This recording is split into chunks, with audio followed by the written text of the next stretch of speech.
Bakıda aynanın nə qədər pulsuz parklanma yerləri var? Bununla bağlı biz Asparking rəsmilərini əlaqə saxlamaq istədik. Aynanın parklanmanın təşkili departamentinin direktoru Samir Cəlladovla əlaqə saxlamaq istədik. Amma bizim suallarımız cavabsız qaldı. Suallarımız bundan ibarət idi ki, ümumiyyətlə Bakıda pulsuz dayanacaqlar varmı? Və yaxud da ki, bizim bir çox yerlərdə müşahidə etdiyimiz pulsuz parklanma yerləri artıq pulluya çevrilib. Çünki mənim yadımdadır ki, ilk dönəmdə deyirdilər ki, pulsuz dayanacaqların sayı artacaq.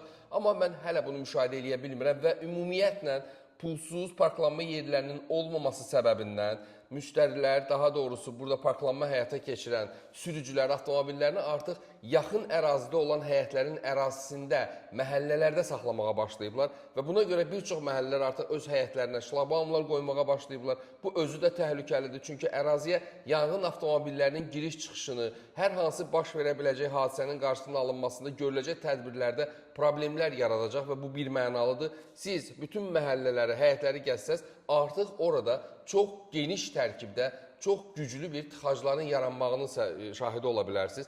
Hətta elə bir məqam olur ki, insanlar öz həyətlərində, yaşadığı evin qabağında avtomobilini park eləyir, səhər tezən işə gedə bilmir, çünki artıq orada böyük problemlər yaşanmaqdadır. Və bunun əsas səbəblərindən biri də həmin radiusda olan ərazilərin hər bir nöqtəsinin pullu olmasıdır. Və bizim üçün maraqlı idi ki, ümumiyyətlə bu qədər pullu dayanacaqların, pulsuz dayanacaqların olmaması, pullu dayanacaqların çoxalması səbəbindən nə qədər qazanc var və bunun şəffaf bir açıqlaması ola bilərmi? Hətta bizim üçün bir də maraqlı olan məqam odur ki, əməkdaşlar nə qədər əmək haqqı alır? Çünki mən bu yaxınlarda xatırlayıram ki, Asparking əməkdaşlarından biri narazılıq ifadə eləyirdi.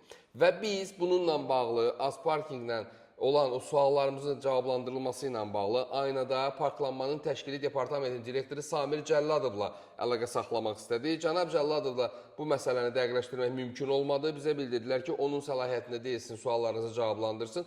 Amma biz bugün də hazırıq ki, Cənab Cəlladovla bu məsələ ilə bağlı parkingin qiymətləri, onların araşdırılması və digər suallarımızın cavablandırılması üçün müsahibə eləyə bilərik. Bununla bağlı müraciət elədik biz mətbuat xidmətinə. Mətbuat xidmətinə demək olar ki, artıq uzun müddətdir ünvanladığımız sualın cavabı da gəlmədi və biz nə Samir Cəlladovdan, nə də onun çalışdığı qurumun mətbuat xidmətindən heç bir sualımıza cavab ala bilmədik və biz bunun üçün ümid edirik ki, bundan sonra bəlkə bizim suallarımızı cavablandıracaqlar və biz ümumiyyətlə Cəlladovdan dəqiqləşdirə biləcəyik ki, bu qiymətlərin tənzimlənməsi necə həyata keçirilir?